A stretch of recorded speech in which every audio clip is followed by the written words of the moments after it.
Doesn't matter if you vote for Joe Biden. We're still going to get fascism and autocracy. What the? Hey, Siri, what's the definition of autocracy? A system of government by one person with absolute power. Oh, that's what she means by autocracy. Actual Republicans, conservatives, Trump supporters, people on Fox News are realizing that these issues of repressive behavior, not just by things like Facebook and Google and Twitter, which they're obviously opposed to, but also the national security state and the CIA, they've seen how this is abused. They feel victimized by it personally. They call it the deep state. They know what these institutions are capable of. They don't trust them any longer the way they did during the War on Terror. And I think that is causing a realignment. That sector of the right that hates Mitch McConnell, that Donald Trump gave voice to through Steve Bannon but didn't follow through on, that to me is right-wing populism. Okay.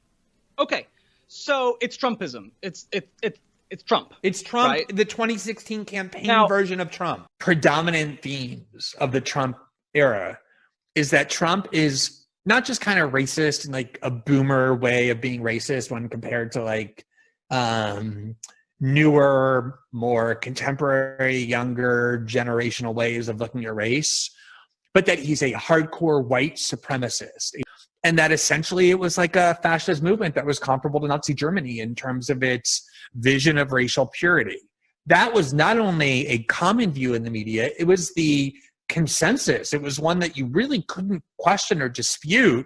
But a lot of right-wing politics has become, it is not Reagan's conservatism anymore. What happened in the Trump years is that Trump, like Bolsonaro, was such a shock to the system because, again, he was so comportmentally different, even though he wasn't really that different on a policy or substantive level from his predecessors. And also, he did pose a threat to a lot of ruling power elite institutions. He would just openly denounce the CIA as being liars. He talked constantly about the deep state. He would, instead of heralding American exceptionalism when asked about Putin's killing of journalists, he would say, "You don't think we do that as well?" All the things American presidents aren't supposed to do. This is Bernie Sanders, pragmatic, progressive, and gruff, but lovable former leader of the now non-existent left-wing division of the former left wing. Wing a goddamn ding-ding. Bernie, have you been drinking? I wouldn't call it gin fizz drinking, but I would call it a modest start. Bernie, what's happening? Bernie, did you want to say something? Yeah, remember during the primaries when I said I would personally barnstorm states like Virginia against senators like Joe Manchin and have my vice president overrule the Senate parliamentarian in order to rally public opinion and pass Medicare for all? Yes, I do, Bernie. Well, I was completely full of bullshit. It was literally coming out of my ears. But why, Bernie? But why, Bernie? What do you mean, but why, Bernie? All those campaign stops, all those times I'd ask people, those big, huge, gargantuan audiences to tell me personally how Medicare for all would help their lives. Listening to all their horrible, tear-jerking stories of needless death and physical terror. Spending hours, days on the phone arguing, pleading with insurance companies and call centers to fill their insulin prescriptions and thyroid pills. It was invigorating, inspiring, moving. We connected. We trusted each other. I never felt so alive. I had them in the palm of my hands. I know. What happened? I was completely full of bullshit. Mm-hmm. It was literally coming out of my ears. You just said that. They enjoyed having the power of deciding for people, you know, who got to be taken seriously and who didn't. And I think that urge to mold how people act is just ingrained in the business, and it's so off-putting. You know, I think it is. What people, especially with something like the pandemic, people are desperate. They really, really need just to get the basic information. And instead, you know, when the pandemic happened, we were in the middle of this super intense culture war that was revolved around Trump. So everything was viewed through that lens, you know, like hydroxychloroquine. Trump liked it, or Trump said he was taking it. Therefore, it must be bad. therefore, it must not work. But that's not how it worked. It's not the drugs' fault that Donald Trump took it. Did you see that Fauci had actually written? I think that this kind of populism and the idea that the Democratic Party has become the party of the professional managerial class and white affluent suburbanites, and the Republican Party now, in order to win, needs to become the party of the multiracial working class, using populism and the like, is something that a lot of really smart politicians who intend to run in 2024 obviously are recognizing. It's become the dominant ideology at the most popular Fox News shows. The interesting Republican politicians like Josh Hawley and even Ted Cruz are starting to, and Tom Cotton, clearly are recognizing that that's the only path to kind of subverting and uprooting these power centers. The jails are what, 27% illegal immigrants? Why don't we ship them back home and say, you come again, you'll be shot crossing the border? The price they have to pay for multiculturalism is the risk that you're walking on the sidewalk and a man will, or a woman will purposely mow you down. And then while you're maybe finishing your cappuccino in a cafe or having a drink, someone will put a knife to your throat and slit it with the attempt perhaps to behead you. Yeah, they have come here to murder and rape our people. We know that. American people would be alive. Children would be alive. Children who were raped at the hands of illegal immigrants would not have been raped if the government did its job. We don't have waves of refugees from predominantly Christian countries who come in and then proceed to try to blow us up. Oh, you want to keep out women and children? Well, one of the women blew herself up and would have killed all of those French police officers if she could have. What's underneath that burqa, baby? What's underneath the burqa? Yeah, you gotta lift her up, make sure we see. The Democratic Party is trying to replace the current electorate, the voters now casting ballots, with new people, more obedient voters from the third world. The point of liberal immigration policy is to replace American voters with more pliant, obedient foreigners who will support the Democratic Party. Demographic change is the key to the Democratic Party's political ambition. This president, I think, has exposed himself as a guy over and over and over again who has a deep-seated hatred for white people. I've spent a lot of time there. I know Honduras very well. It's one of the top 5 most dangerous countries. It's not our problem. In the world. It's not our problem. Well, the Green Party, since you've been talking about the Democratic Party, the Green Party U.S. Steering Committee has just issued a statement supporting lockdowns. Jesus Christ. Do you see what's to eradicate the novel coronavirus. They want to eradicate it. They believe that it's possible. Do you see what's wrong with America? You tell me. Jesus Christ. And they're not infiltrated? The Green Party is not infiltrated. And they still act like that? I mean, the last presidential candidate they ran was a big Russiagator. He was a Russiagator. Supporter of the dirty war on Syria, Howie Hawkins. So, yeah, they're pretty much self-infiltrated. I mean, this is just how these people think. Jesus Christ. All right, everybody, check out Max Blumenthal in the Gray Zone. Look at the photos of Ethan Crumbley people on social media and some media outlets are using. He's now 15, and yet they chose this angelic-looking photo from about when he was 10. What is the purpose of this when there are several other photos, like his mugshot, that could have been shown instead? This same sort of tactic is used in reverse against Black perpetrators and even victims. Rather than use their school photo of them smiling and looking like good kids, they use the meanest-looking, most aggressive photo they can find on social media to portray them as villains. They attempt to portray them as people who either obviously would commit the heinous crime they did or victims who deserved it. They do this to placate a certain bias and mindset that the audience already holds, and the same looks to be happening in this case. Showing Crumbley as this innocent-looking angelic white kid is intended to stoke fear and support a narrative that white people, no matter how nice they look, are domestic terrorists who we should all be afraid of. These are about these nerds, these LARPers. By the way, 90% of them, they had anime profile pictures. If you're the real conservatives and you represent tradition and honor and the family and the nation and the glorious ancient past, why do you have a fucking anime girl as your profile picture? Because you're just a degenerate and a fraud and a liar. Burger King. I wish I had better advice, but I know that when I started Forced to Vote, I I was shocked at how easy the people who consider themselves left rolled over for the establishment and ran interference for it. So there's something that the entire left had agreed on. Forcing a vote on Medicare for all on the House floor was a goal always since 1992. And when we actually had a chance to get it, everybody on the left rolled over. And they're not the left. I'm talking about people like the Young Turks, people with MSNBC contracts, the people at The Intercept like Ryan Grimm.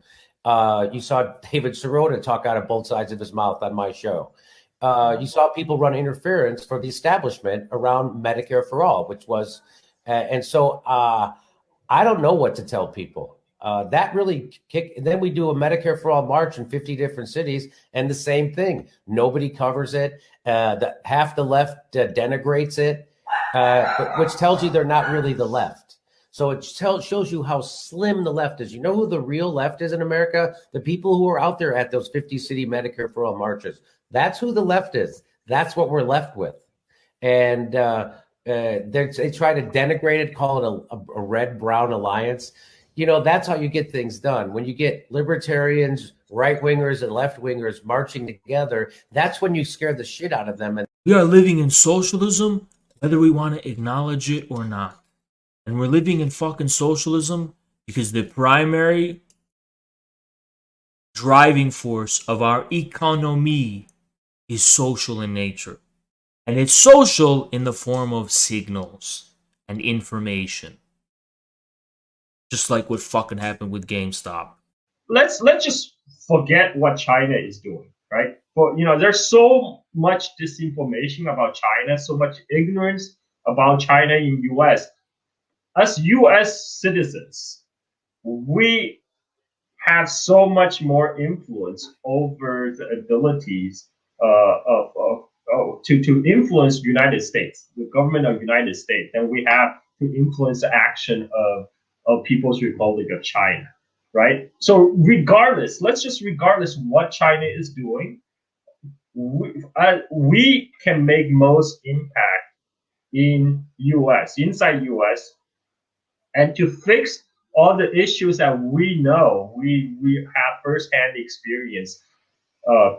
We actually have real information on, right? Those are more actionable items, right? Rather than get distracted by buying to the U.S. imperialist propaganda against a government that the U.S. government does not like. Let's focus on making United States a better place. I think that is a principled stand for the leftist. I mean, just let's forget about what China is doing. You don't have to know what China is doing. Let's focus on fixing the cage. Let's get the kids out of the cages, right? That's something we can do here. Let's focusing on provide more healthcare to more people. That's something we can do. This is something what people in the actually in the current system, you can there's probably nothing. Right now the current system as it stands, the two-party system is designed that nothing gets done. But again, we still have more power inside the space of United States than say some other parts of the globe where most of the people can't even find it on a map. All of you guys, you're like complaining about left and right, but you're not complaining about the real issues. The real issues, because you're all infected with British mindset, British science, and Aristotle. That is the one thing I definitely am 100% in agreement with as far as LaRouche. And I mean this, I'm not even kidding. LaRouche was actually a brilliant thinker. I've read some of his books. He was very knowledgeable, very expansive knowledge, and very brilliant. But that is one of the points to our magazine. One of the points of agreement that I just wholeheartedly agree with. This is speaking for myself, not necessarily as a representative of Chow, and I'm aware that this is a sentiment that may not be shared across the entire panel as well. But I think that treating, for example, the events in Atlanta through the lens of so-called hate crime is actually quite dangerous. And the reason is that, as Dylan Rodriguez, author of White Reconstruction, has pointed out, the very category of hate crime was invented by the FBI in order to individualize and pathologize, acts of violence that in fact are reflective of, a much more systematic and structural, institutional violence that, is part and parcel of the, American colonial and imperialist project, right? If you can bracket off, Robert Aaron Long, the Atlanta shooter, as someone who committed, this isolated hate crime, then you can very effectively, divert attention from the thousands and thousands of Robert Aaron Longs that are currently deployed, in uniform on U.S. military bases throughout the Asia Pacific region, right? Who either have done as much or would very much be happy to do so in those countries. And the other thing that it does, right, this focus on designating it a hate crime is it inscribes the entire logic of how we fight anti-Asian racism into a carceral framework. Western powers, all in pursuit of capturing China's vast wealth and resources. Then came the US's failed attempt to back a right-wing political party to defeat the Communist Party of China in 1949. When it became evident that this party would fail, the US, on the eve of its invasion of Korea, annexed the island of what was then called Formosa to give this party a second life. No. So just to be clear, I have never, ever, ever, ever heard Tucker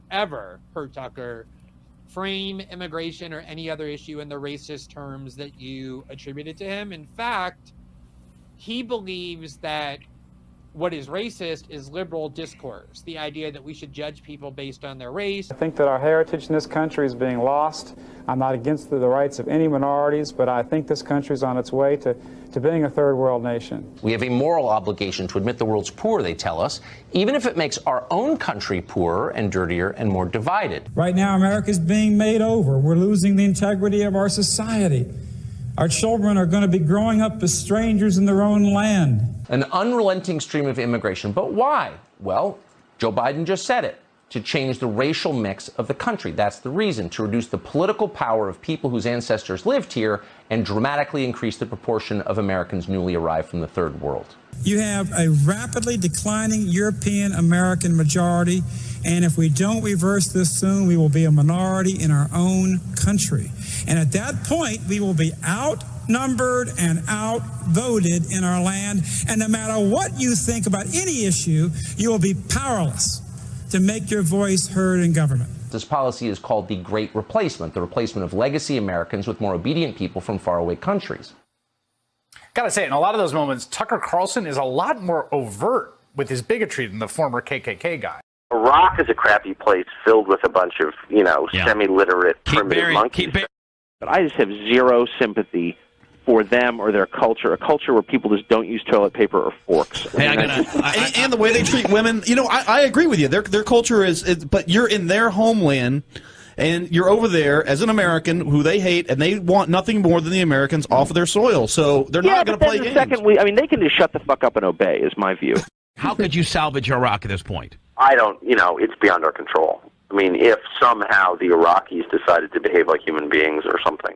He'd need to say, look, I'm a bigot, okay? I'm a bigot. I don't like Islamic extremists. Like, if you are really heavily into Islam, I'm sorry, I don't care for you that much.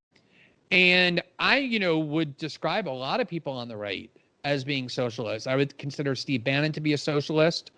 I would consider the 2016 iteration of Donald Trump, the candidate, to be a socialist based on what he was saying. I consider Tucker Carlson to be a socialist. Now if you have Governor Cuomo, who wants to give, tens of millions of dollars to Amazon to bring an office to New York, you have AOC, an actual self-identified socialist, standing up and saying, this is outrageous. And then you have Tucker Carlson going on his Fox News program and saying, I agree with her completely, because I think people are realizing that neoliberalism doesn't work. And I think the real right-left difference, to the extent that those terms even have any currency or coherence, I think you see in France too, like Marine Le Pen, you know, the fascist far-right candidate, when she ran both times, she ran to the left of Macron for sure, but even the French socialists in terms of wanting to give workers better benefits and better pensions. So I think the vision is, you know, you have this kind of right-wing populism, which really is socialism, that says we should close our borders, not allow unconstrained immigration, and then take better care of our own working class people and not allow this kind of transnational global corporatist elite to take everything for themselves under the guise of neoliberalism. Give me a break. That's a bunch of malarkey.